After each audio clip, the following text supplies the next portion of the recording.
Good morning, everybody. Welcome. I say welcome so much. Welcome. Glad you guys are here. It is Tuesday. Today is the 3rd. Proverbs the 3rd today. Glad you guys are with us. It is so fantastic to be with you on this Tuesday morning. How are you? Welcome. Glad you guys are here. Welcome to the Worship Team Training Morning Show. I'm Branon Dempsey, your host. As we are right now just shouting out on Facebook Live and also on Twitter, opening music, all sons and daughters, great are you, Lord. Shout out to them for just making great music. Hope you guys are making great music today, and that is what we're here to talk about this morning. So let's do this. El Savage is new from Periscope. We're broadcasting, dual broadcasting that is live from both Periscope and Facebook Live. So let's do this today. Good morning. How are you? And if you will, let's do some shout outs this morning. If you are new, if this is the first time for you being with us on the Worship Team Training Morning Show broadcast, please do us the honor and favor. If you are brand new, type in all caps new inside the comment window and the city or country of where you're from. Please do that right now. If you're watching Facebook Live, also watching my Periscope. If you're watching us by replay, welcome. It's great to have you back. We are so excited that you're here. We got a lot to cover today. We are doing two broadcasts today. Two broadcasts. So let's do this real quick. Akeisha, I hope I got that right. New from Atlanta on Periscope. Thanks so much for coming. Great to have you. If you're new, again, please type in all caps new in the city or country where you're from. We always want to know who we are sharing with this morning. And if you're already on the Worship Team Train and you are family, please type in FAM as an F-A-M. So we always know, of course, who we're reaching out to, who we're sharing with today. It's fantastic to have you. Also, if you would, please take the liberty. MC Cruz, what's up, baby? Oh my goodness, what's going on, my man on Periscope? Good to see you. Wow. How about that? Just the old friends, good people coming in both Facebook Live and also on Periscope. Marcos, it's been a long time since we've seen you. Glad that you're here. Pastor Doug, what's going on? Rick, what's going on, my brother from Boston? I'm so sorry about the hockey game. That's all I can say. Rick's from Boston, by the way, everybody. But hey, we're glad that you're here. And we ask you to, if you're watching us by Facebook Live, by Facebook, please go ahead and hit the like button on Facebook. If you're watching us by Periscope, slide over and hit follow on Periscope. And this is for you. So who am I? My name is Branon Dempsey, and I'm a child of God, a worshiper of Christ, God Almighty, Holy Spirit. And I happen to lead a worship ministry called WorshipTeamTraining.com. And what do? Well, exactly what we say. We train worship teams, worship leaders, musicians, singers, audio tech, pastors. And we do beyond just the resources or beyond just the posts. We have everything from 1 to 2 day workshops. We have mentoring that comes alongside you. If you are a worship leader, pastor, musician, singer, we have a ministry that's here for you to pour back into you as you are so busy pouring out to everybody else. This is what we do. And Bradley on Periscope just talking about how great somebody is. So thanks for that. Bradley is awesome, and a lot of you guys are awesome. You Snapchat us, you tweet us, you email us, you text us, you send us messages on Facebook, Instagram, also YouVersion. A lot of you guys, we got 150 people following us on YouVersion, and we can't have any more, unfortunately. I'm sorry, because they closed down the number of people that you can be friends with. But you can see all of our Bible devotionals there as well. We have a lot coming at you, but we put all this out to you daily, because we know that all of you are in need of help. You are in need of some assistance or somebody to come alongside you to say, hey, it's okay. Whatever that is, we're going to get through this together. So that's what we do here. And when do we broadcast? Just like this, 10 a.m. Central Standard Time, Monday through Friday. So a lot of great things coming up. And of course, who are the broadcasts for? As I've already said, they are for you, worship leader, singer, musician, pastor, audio tech. It just kind of rolls off the tongue, right? You know, for you guys in worship ministry. So glad that you're here. Let's go ahead and get this started. And again, continue to invite your friends out and let them know what is up today. Let's do that, please. Share this out with people that you know. We're going to be talking today about worship planning. How can it be made easy? This goes way beyond than just rotating songs in and out. Sometimes we can just do that aimlessly. We get bored. Where does your inspiration come from, though? And how do you make it easy? Because as all of you know, worship planning in itself is a challenge. We're going to talk about that, plus our second half of this broadcast, because like I said, we have 2 broadcasts. We're going to do one, of course, right now. And we're going to be talking about worship planning made easy. Our second broadcast is going to come right after this one, and it's on Planning Center Online. It's on Planning Center. I'm going to do a tutorial for you guys on Planning Center Online. And why? Because the good folks over here at Periscope and Facebook, you guys have been asking us, can we please do a tutorial on Planning Center Online? So this is what we're going to do. We're going to talk about how to plan worship easy, right? And then we're going to do a little bit on Planning Center Online. Now, for some of you, Planning Center Online may be new, and that's okay. My brand new, awesome worship team that we're with, and I'm just in love with these guys and what they do. The audio team, worship music, singers, Pastor Doug, I mean, all these people, just, I can't wait. Every week, well, it's only been 2 weeks, but it feels longer than what it was because I've been there before, actually, and I served on staff with this church, actually back in 2001 through about 2006, maybe, 2005. Just a fantastic ministry, and now we're back. That's unheard of, to go back to another ministry that you've been formerly. When will I get you to invite and lead at worship in your church? To lead at my church? This guy's asking me, MC Cruz over at Periscope. Dude, well, let's go. We just got to make it happen. You at my church? How about you lead at my church and I lead at your church on the same day? Okay, great. All right, awesome. Janelle, what's up? How you doing? Great people coming on Periscope. Glad to see all of our friends over in the UK. By the way, Janelle is one of them.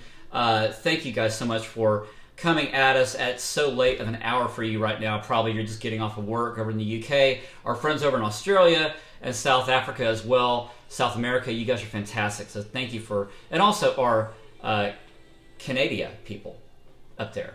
Just kind of blowing the soft, cool winds down to the south. Appreciate that today. You're in Atlanta. I know, I meant across the pond, UK, meaning United Kingdom of Atlanta. That's what I meant to say, Janelle, over at Periscope. So anyway, let's get on with it, shall we? The second broadcast is going to be on Planning Center Basics. I'm not going to cover a lot of advanced material because for a lot of you, Planning Center is still new. Even though it's been out, Planning Center's been out for a number of years, but they have been making significant changes and improvements like all the time. So very excited. We're going to do a second broadcast on that, and I'll just hold you through the process. It'll be easy. It'll be painless. Okay? That's what I was saying about my own worship team. I'm bringing them through the training of Planning Center Online as well, because for some of them it's new, and we're going to work, and I'm going to show you easy ways of how you can save, print music, organize music right from your phone or your device or a computer. That's how easy. All right, so let's move on, shall we?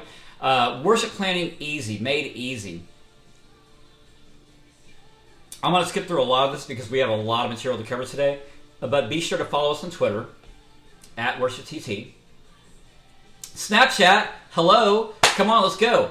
Download it. Apple Store, Droid Store, Google Play. Get it on your device and add us, WorshipTT. Why? You'll be glad you did. Because we show exclusive content and I give you some more insights, things I'm thinking about throughout the day, maybe some funny stuff about me drinking coffee, whatever. And we do this because it's content that you won't find on our typical broadcast like this or articles. I share more insight, more info, and we do what's called a snap story that we create throughout the whole day. Messages, inspiring encouragements. You guys also message me a lot. So what's really cool about it is that it's a conversational piece. And what I love about Snapchat is that as you guys text me and you snap me, you let me know. There was 3 worship leaders yesterday within 5 minutes that were like, dude, this is what I was going through. Or, hey, what you said, God played this song. And just the Holy Spirit just just ushered praise in my heart, and I was just caught up in prayer. That was fantastic yesterday. So when you guys snap us your messages and let us know what's up, we turn those into articles, baby. That's right. And broadcasts and videos and everything else. I mean, all this stuff comes from you. So even today, we're talking about planning worship because you guys asked for it. So look, you ask us, we'll do our best to deliver. How about that? All right, moving on now. So Bible.com, if you haven't checked already, go and look at our devotionals. That's Bible.com. Download the YouVersion app, and then search us, Worship Team Training. We have more devotionals on the way. We got 3 right now with over 35,000 people that have completed all of our plans combined. We have 3 of them out right now, so it's a lot of fun. So please check it out. Bible.com, Worship Team Training. Be sure to check this out. You can't miss this, Bubba. Wait a minute. Where'd he go? Tony Guerrero is coming. Tony Guerrero is coming on May the 26th. Is it May 26th? Yeah. At 3 p.m. Central Time. So we're changing the time just a little bit. It's 3 p.m. on a Wednesday at the end of May. I will give you more info on that later. Tony Guerrero, I mean, come on. Tony Guerrero, who is he? He is a fantastic man of God who happens to be a wizard musician and brain for the worship world. Maybe that was too much. Sorry, Tony, if I kind of laid that on too thick. Tony also is a host with us on the Worship Team Hangout that we do bi-monthly, in which we're going to be having leaders from Saddleback Worship coming on next week, and also our season finale with Tommy Walker. You can't miss that. But our webinar with Tony Guerrero, Tony is the author of Attracting Quality Musicians, a book that was out years ago, gaining a lot of traction. He's going to come on and talk about how we can raise the bar, raise the standard for our musicians and singers and worship teams. More info coming up. I will put the link up soon on worshipteamtraining.com/events. Our team already got through doing the artwork. Kelly put everything up. So we're just going to go back in. We're going to release it. I'll shout it out to you and let you know when it's happening. You can sign up for the free webinar, Tony Guerrero. And our workshops. I'll talk more about that later. You can find those at worshipteamtraining.com/workshops if you want us to come to you. Worship planning made easy. Do you find that being a challenge? Okay. The planning site that I mentioned is Planning Center Online.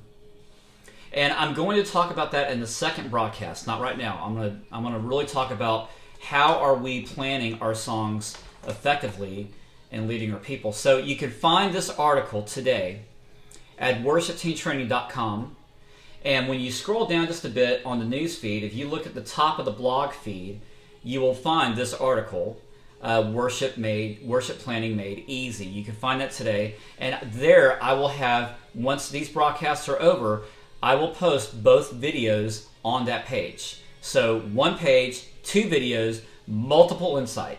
Can't go wrong, okay? And plus, we're going to be adding to this. We're going to have Chris Denning, who is the Planning Center guru. This guy's like Gandalf of Planning Center, but he's not old. I don't even know if he has a beard. I don't even know if that even category works, but he's a great guy, and he's like filled with knowledge. So he's going to come on, and shout out to the great guys over at Planning Center Online for doing such a fantastic job in supplying help. So we're going to do this later on next week. Chris Denning is going to be having an article about tips and tricks. So let's get right to it. Worship planning made easy. So the question of the day is, are you building songs or are you building people? I remember years ago, it was spoken into me by a great mentor that said, a good worship leader is a great people builder. We have to be builders of people. So what does that mean? That means in 2 different senses. Okay, now this is not on the article. I'm just kind of going a little trail here. Now, as we go through this broadcast, if you have comments, questions, ideas, thoughts, we want to know, and others want to know. You never know who you may be ministering to. So please do that. Please just type in the comment window and add your question or your comment. We want to know, and we would like to share that with everybody else on the cast today. So please take part and join us. This is a conversation. This is what these broadcasts are for, okay? However, if you just want to keep, remain silent and plead the fifth, you could do that too. Morning, Moana Lisa on Facebook Live. What's up? So let's move on. Here we go. So, building people. What do I mean by that? Being a people builder or a builder of people. What does that mean? It's in two ways, I was going to say. Number one, it starts with your worship team. It has to. It has to start with your worship team because you have to build that koinonia, that relational bond with each other. It's so effective. When it disconnects, it's critical to the church. Why? Because people see it. They see it. They're not blind. When they see that you have a beef with somebody, I've said this before, when they see that you're struggling with your team member, maybe it's your pianist, maybe it is your worship leader, maybe you're the worship leader and there's something going on between you and a staff member or you and your pastor. Those things can debilitate us. And this, I think, you can plan the best worship service in the world, which, by the way, doesn't exist, but you can plan a great service. But in your heart, if things are disconnected with people around you, you got to take care of that first. Why? Because Jesus said that very clearly to you bring your gift to the altar, but lay it aside before you bring your gift. Go to the person and make it right. Go to God, bring your heart to Him, make that right before you bring your gift to the altar. Thanks, Bradley. Bradley's high-fiving me on that line that I said right there. And that's so true because songs are great, services are great, but you and I know, look, I've been in those situations too where I have failed as a worship leader. I have failed as a worship leader at times because I put music before people. And when I did that, it utterly just came unglued. Relationships don't hang on the music. They're not mended by the music either of what we do. They're mended by our hearts together. And the best thing about our failures, because some of you are agreeing right now on Periscope, Amy says me too, and Bradley on Periscope also says you can't lead when you're not prepared to do so yourself, like the blind leading the blind. Right, exactly. When we learn through our failures, that is when the wisdom of God really takes effect within our hearts. And I'm a firm, big believer on making the relationships right. They're never going to be perfect. Okay? I mean, look, even with the team that I'm presently in, everybody's different. Everybody has a different way of doing things. Everybody has a different personality. Everybody communicates differently. And that's okay. Just because maybe even too somebody's having a bad day and maybe they come across as a blank face or something, it may not have anything to do with you. But, go to your team member and just say, hey, what's going on? How can I help? Is there something I can pray for? How's work going? Befriend them. That's the same thing that you would do elsewhere in the church. But the relationships start in the planning of worship. That's how I see it. Because when I'm thinking about planning songs, I'm thinking about Melinda, who plays piano. I'm thinking about Dave, who's playing guitar. I'm thinking about Bill on drums. I'm thinking about Sophia singing, Cora and Christine, and all these different people come to mind about what they're going through personally. Because here's the deal. I know when I'm praying, and I'm going to talk about this in a second, how do you select songs and stuff, but when I'm praying, of course, starts with I think, number one. And as I'm praying for the people in my team too, as well as the church. And I'm asking God, what would this song mean? What would this song mean?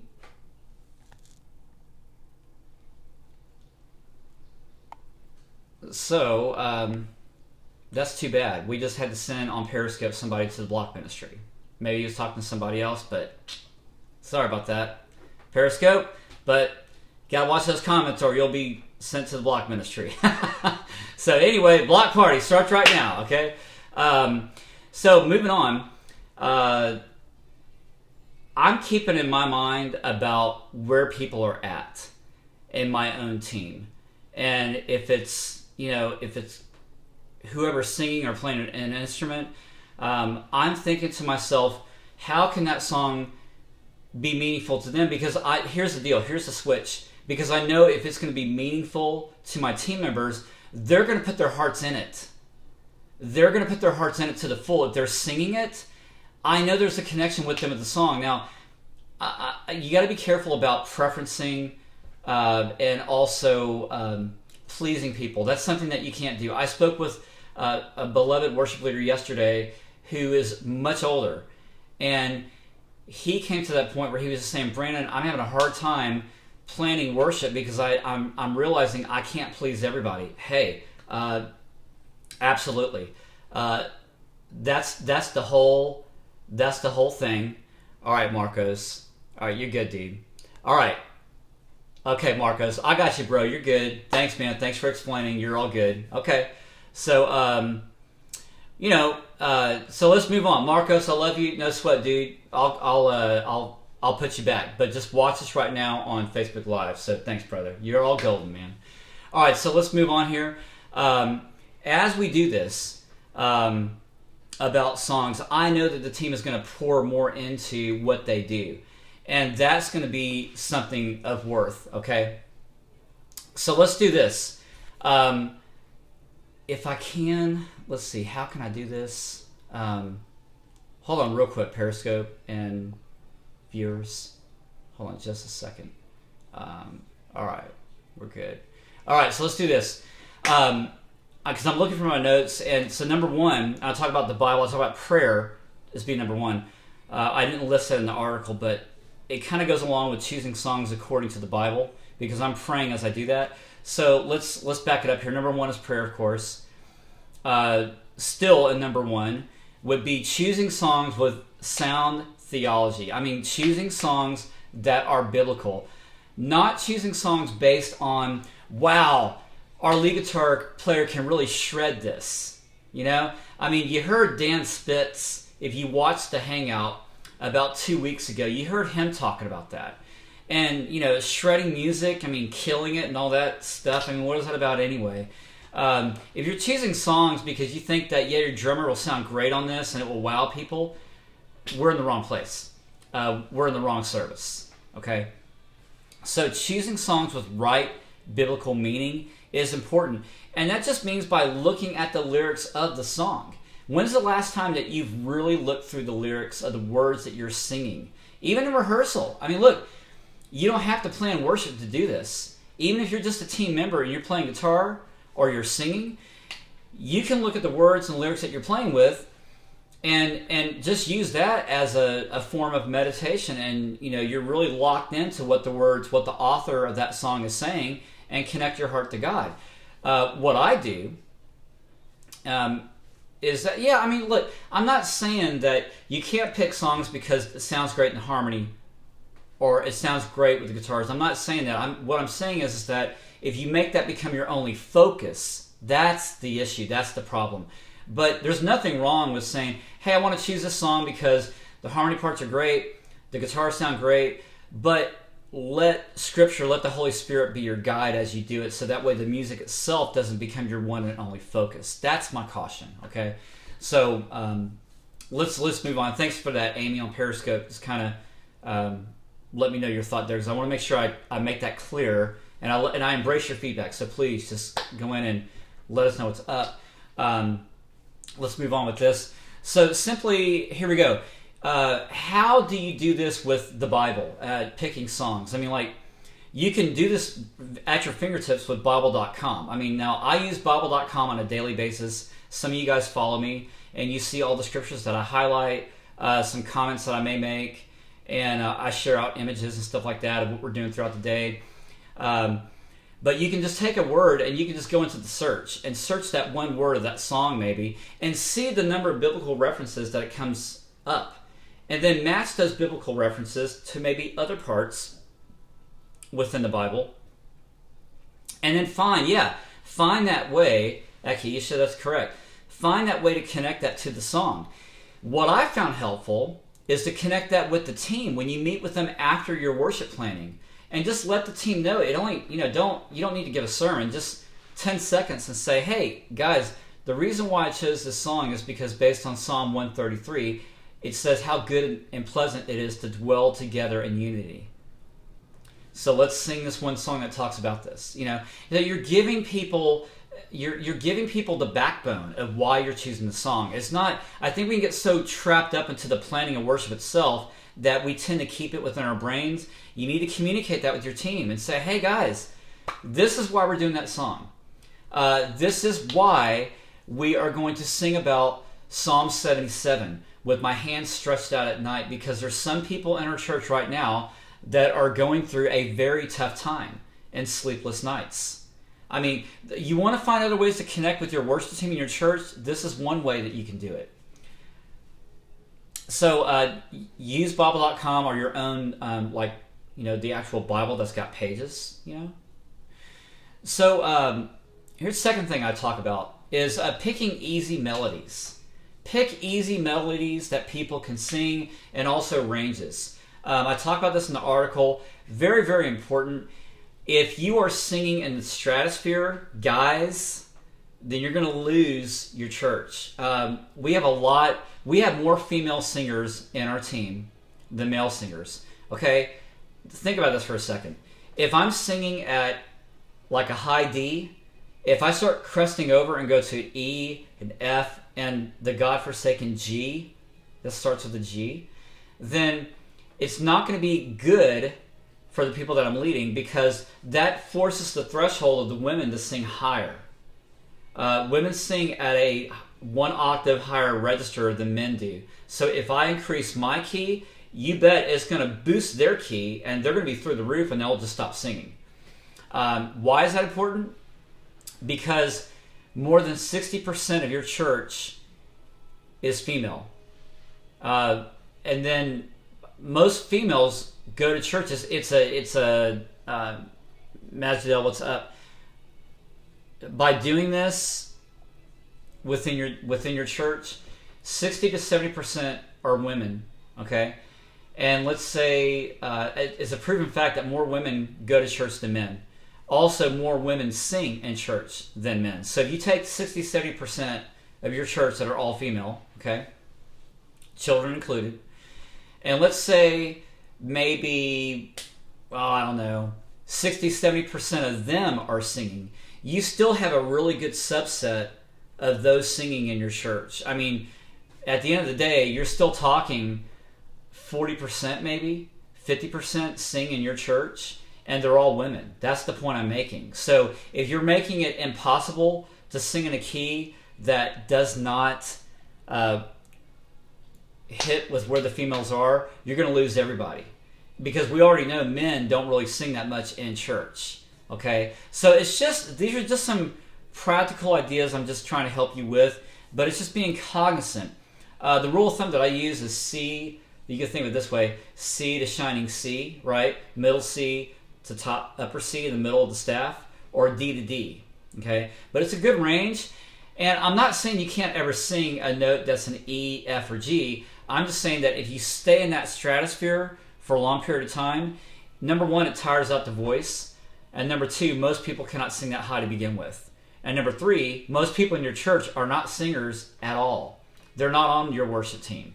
So if your worship team finds it difficult, you can sure bet that your congregation is going to find it just as challenging. So what I always do, I bounce the register and the key off the women in the team. And I just say, hey, Sophia, Christine, is this too high for you? Hey, how's this register? Is it okay? And I'll play it on piano or on guitar. And if it's too high, we'll knock it down a key or two. But, we want to keep energy in the song, and I definitely understand that. So there's a balance to maintain. That's all.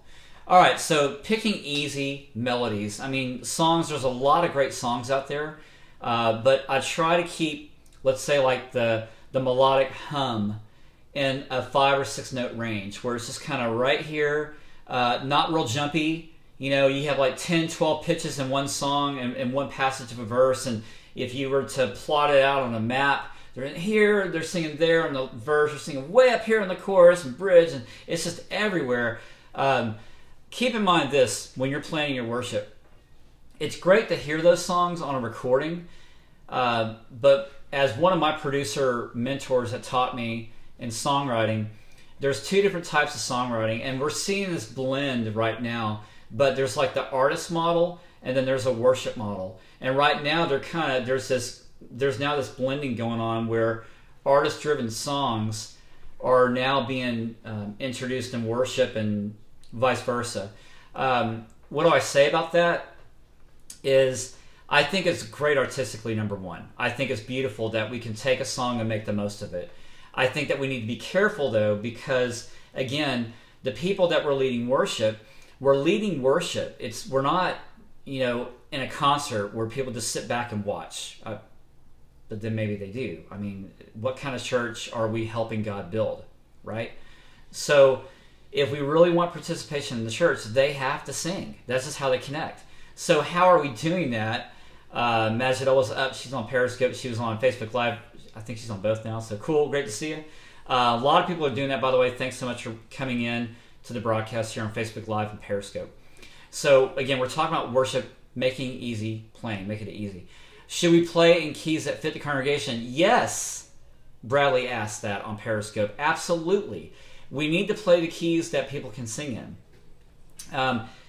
That may mean that if the recording is, let's say the recording is in the key of B, right? Then I'm going to find out where that is in the piano. I'm going to find the highest note of that song and then back down a few steps and find a new key for that song. Does that make sense? So go to the piece of music, find the highest note. That may be in the chorus, it may be in the bridge. Find that highest note and then look at all the other notes that are similar, if they stay in that range, and then drop it by a third or a fourth, maybe even a second. But just drop it down a few notches and then find a new key, and then therefore you can create something that's more singable in a range that would work. But like I'm saying, if you stay in this hum, like 5-6 note range where everything's kind of right here, and every now and then you got a note up here, down here, that's fine. But the majority of it, we keep it singable. We keep it at a good median range so that people can participate. I cannot tell you, like the churches that I go to when I work with their worship teams, and they tell me, Branon, our number one problem at our church is that people don't sing. I mean, I just ask, is it not true? I ask that of you right now. Do people sing in your church? Or do you find it challenging for people to sing? I'm just asking the question because I'm right. So why don't they sing? Okay, Leonard's asked me a question like Song More and More. Take the highest note D and then drop it down and find an average key that works. Yeah, if you're singing in the key of G and G is a bit too high, you can either just drop it by a key. If you already know how to do this, then just drop it one key. Go from G to F. That's one whole step, or to E. That's 3 steps down. Okay, or find the highest note and then find out where that range is, and then that will give you a good barometer. That's what I'm saying. You find the highest note of the song, find out how many times you're singing that one note, and then drop the song down by 2 or 3 steps. That's all I'm saying. It's challenging, Bradley says, challenging for people to worship in ours. Hate seeing stone cold faces. There you have it. Thanks, Bradley, for being real. Look, we all know that in our church, people just don't sing. There's a lot of reasons for that. It has nothing to do with worship. It may not have much to do with your planning of worship. It may. It may not have to do with the band, but it can, and I'll talk about that in a second. But usually where people are at in life, there are just some people who... Let me just put it this way. There's 2 answers for this. Number one, you never know where people are emotionally and spiritually. And they may be going through something right now that maybe they just can't sing. Maybe they just can't utter the words, and that's okay. Maybe they're singing the words or praying in their heart. Here's the second part, why they may not be singing. Because either they don't like the music, or they don't like about what the worship leader is doing. And like what Rick just said here, some people just have an attitude and they just are mad and just don't want to sing. Well, then who is that about? Because when I look at things like that and attitudes, that's really between them and God. Okay? I mean, let's just strike that out right now. That's between them and God. So why, from a musical standpoint, why don't people sing in the church?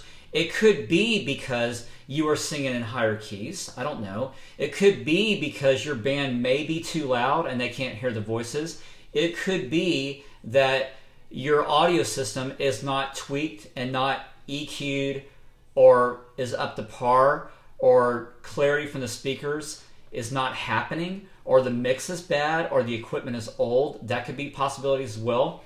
It also could be that maybe the worship leader or worship team or band is not engaging enough. I've been in those services like you too, where they've had a great sound system, they had a talented team, they had fantastic singers, but when you see them lead worship, they're singing to the floor. It's like, no, the church is out here, not down there. Look up. Get your eyes and head out of the music and connect. I've been to a lot of churches like that where it's like, man, the music is just great. You know, it's like the audio techs are doing their job. I got great video, but no one's singing because the worship leaders aren't looking out and engaging people. It doesn't mean you're a game show host. Or yeah, their hearts are not there. That's another good point too, Bradley. Thanks. You know, people don't want a game show host to come out and like, okay, let's go. You know, they're not looking for that. They're not looking for you to be nonchalant and too casual. They're looking for you and I to lead them. I mean, think about it this way. The way I'm speaking to you right now, if I was just to talk like this throughout the whole broadcast and direct all my thoughts this way and speak in a monotone and never change and just always talk like this all the time, you would check out. Am I right? All right, so let's look at what Marie says on Facebook Live. Most of us on worship teams are ministered to greatly by music. Not everyone is. You're right about that. Some people are not ministered to that way, so it's more difficult for them to engage in worship with us. Thank you, Marie. That's absolutely true. People are not ministered in the same way, so like our team is. You know, we're greatly impacted by the music. We're greatly moved because we're musicians and singers. So that's the challenge. How can we, in our planning or in our leading of worship, how can we make music tangible in such a way that it does inspire? This past Sunday, look, this is what we did, okay? You would be surprised about the powerful effectiveness of a hymn. I mean, I know years ago, we used to really shirk that idea, but there's a reason why these hymns are still here. It's like you take a good song by Stevie Wonder. Let's say the greatness and the late Prince. I mean, you look at songs that they've written, they're going to stay around forever. They will never go anywhere because they're great. I mean, creatively, the best artistic music, I mean, it's wonderful. So when you look at hymns, it's the best. Like, there's a lot of bad theology in hymns too, just like there's bad theology in contemporary music. But a lot of the great hymns, like How Great Thou Art, It Is Well With My Soul, Come Thou Fount, I mean, there's so many of them, right? And when you think about the words, it's like the great theology, you know? And great contemporary songs too that have good theology. I mean, you have to use your biblical discernment in whatever song that you choose.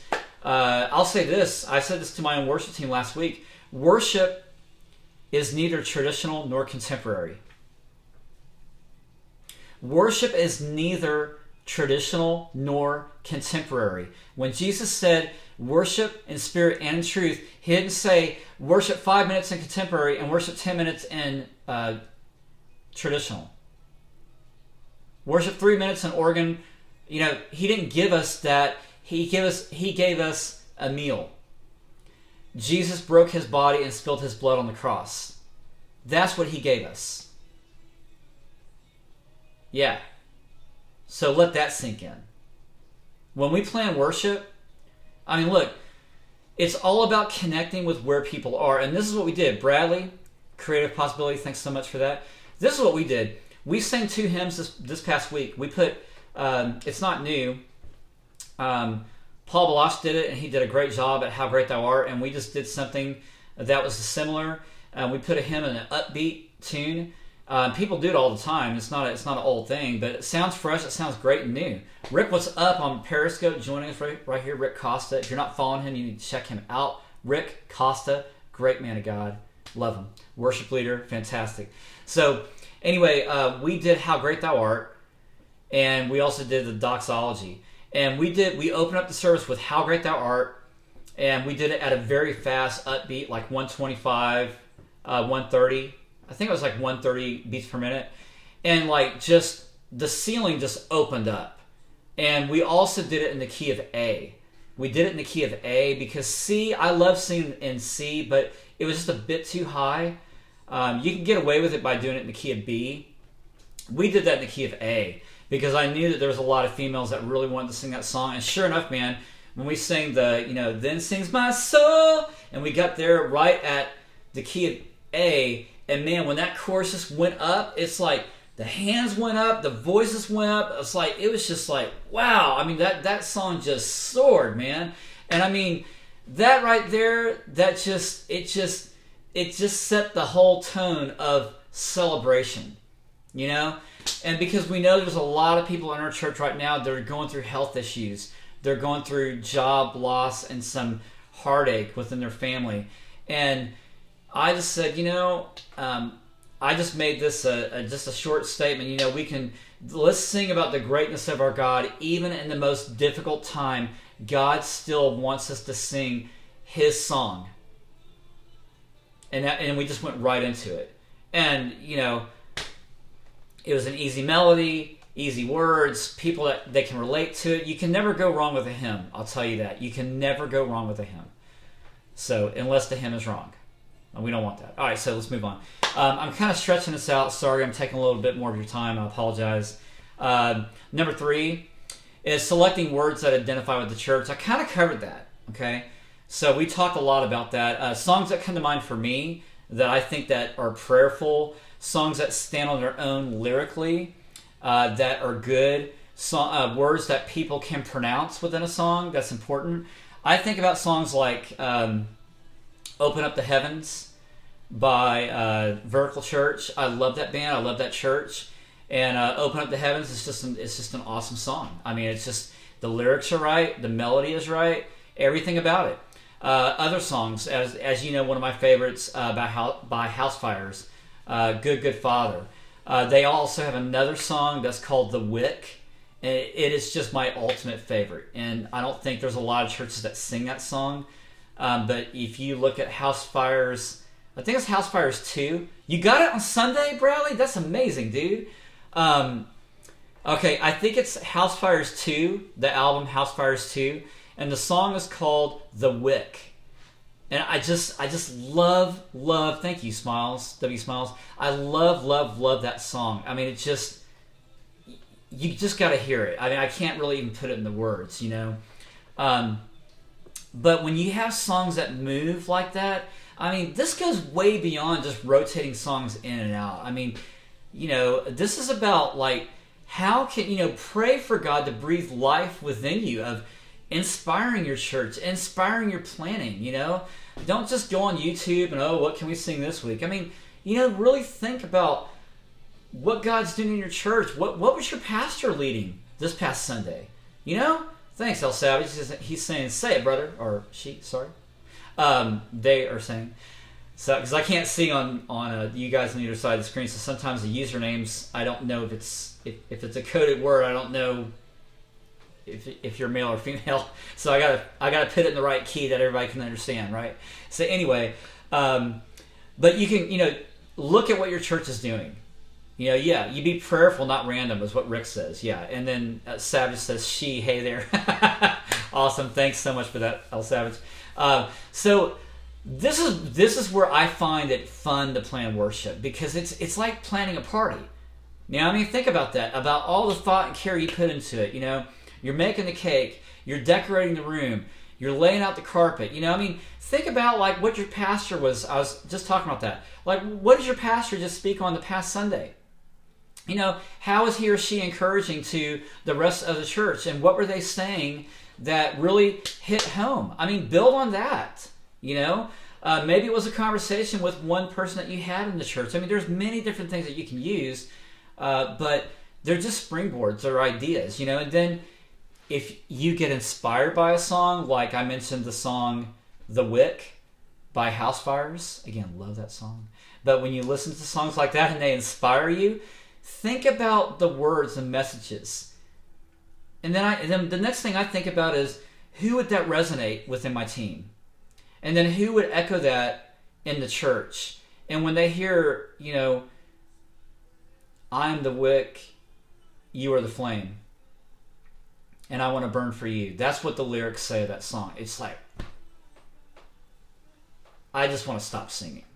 Or I want to start, I don't know where to begin, when I hear words like that. So think about that. Think about the words and who would connect with that in your church? I mean, oh man, let me tell you this. This past Sunday, this happened again, and I just, wow. Okay, so this past Sunday, there's a lady that came after the service, and I thought, okay, she's going to lay it on me.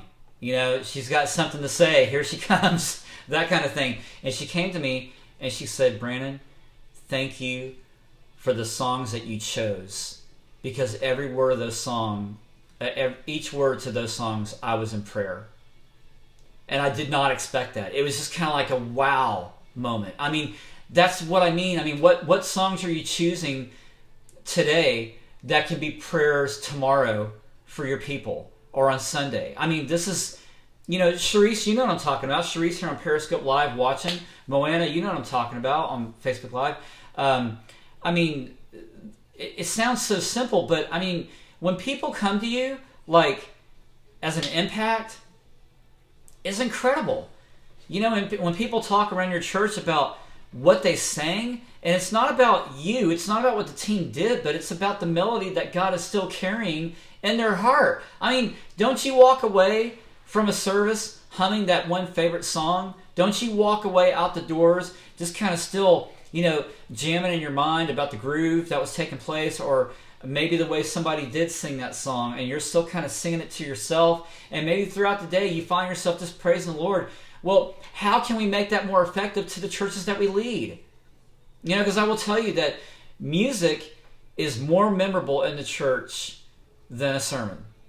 Pastors know this. They know what I'm talking about. That's why they try so hard to make, 1, 2, 3-point sermons, because they realize that people's attention span is just, kind of like mine, right? It's out there. But they will remember a melody. And they'll probably remember one statement the pastor made or the theme that they chose to talk about. They'll probably remember those two things. They won't remember all the words of the song.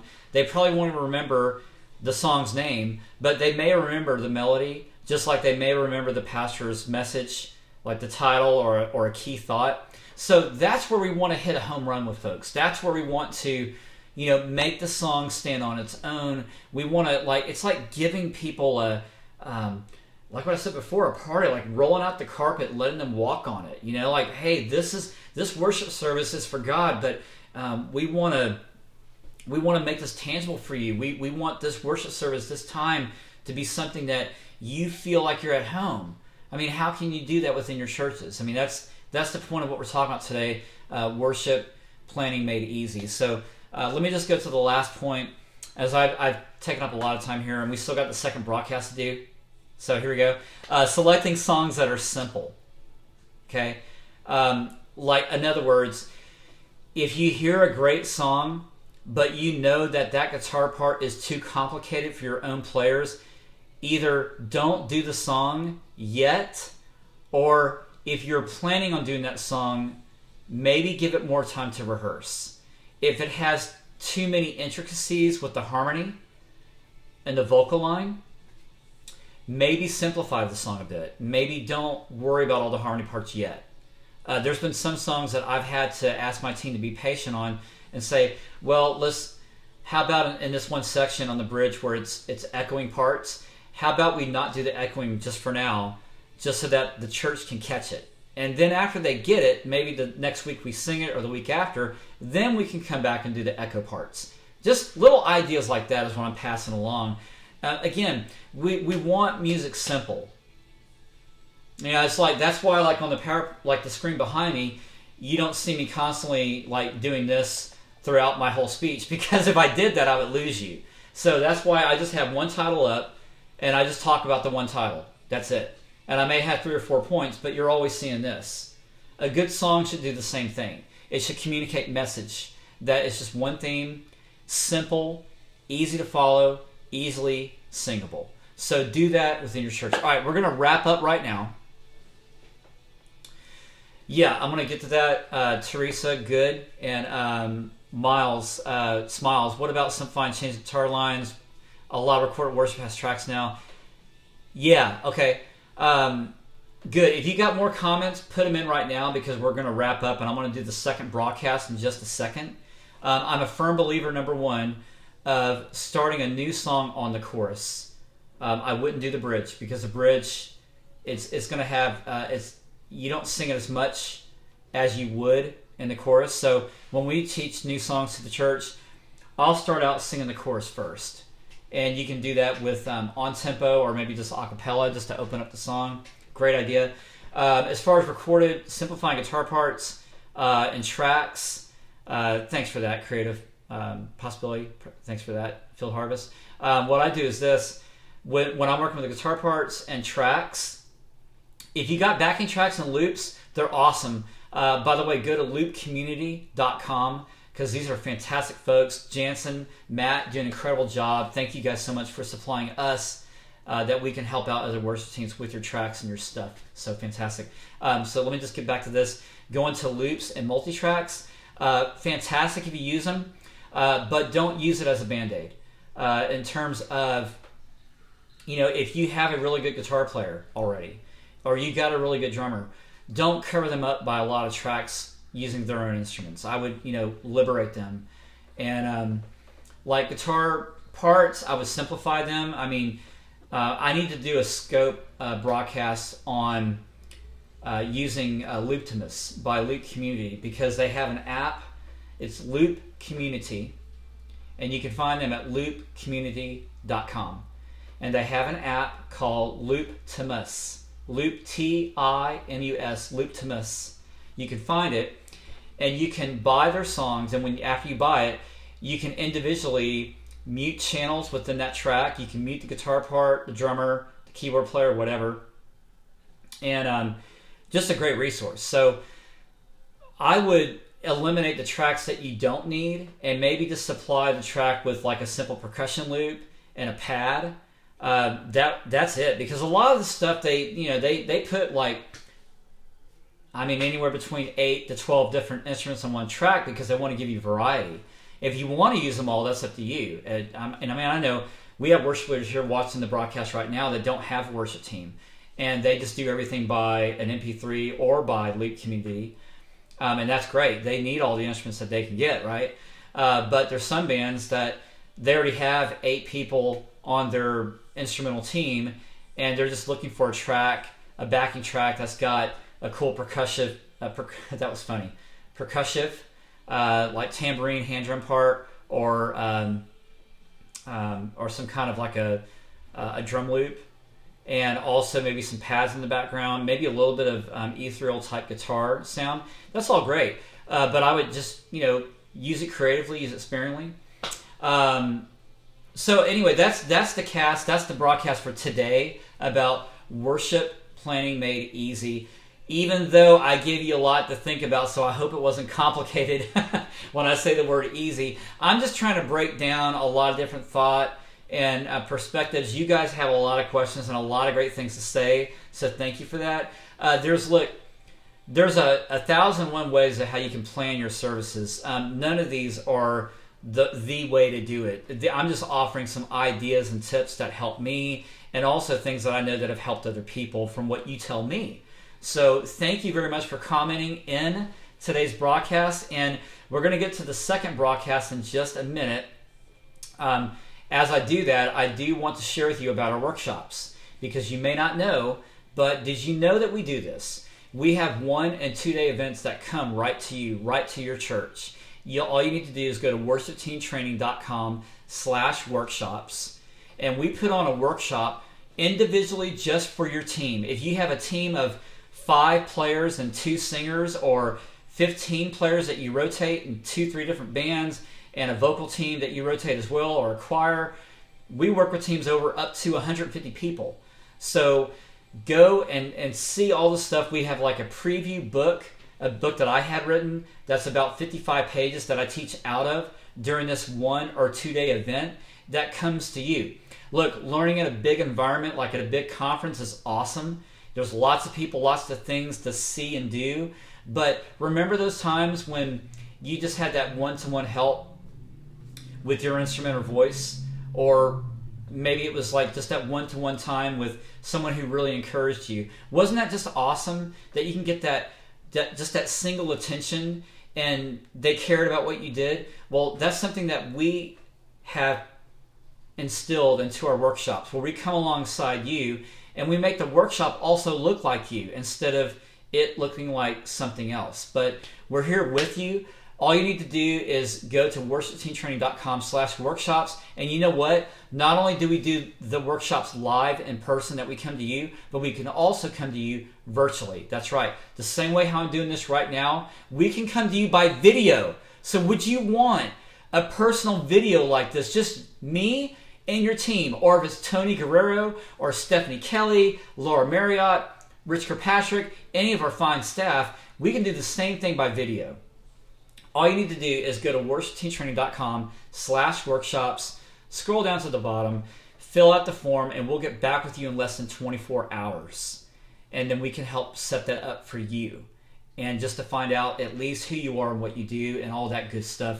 And then what can we do from here? So let's do this. Thanks so much, everybody, for joining us today. Be sure to follow us. Download Snapchat, add us, WorshipTT. Make sure that you get that done. We love you guys. All right, I'm going to take a very quick 3-minute break to reset the cameras, and then we will do broadcast 2. And the broadcast 2 will be our tutorial on Planning Center Online. So go ahead right now and go take a coffee break or whatever kind of break, and come back in the next 3 minutes, 4 minutes. Okay, I'll give you 5 minutes, sure. And then we'll come back on and we'll do that next Planning Center Online brief tutorial in just a bit. Love you. See you soon. Bye.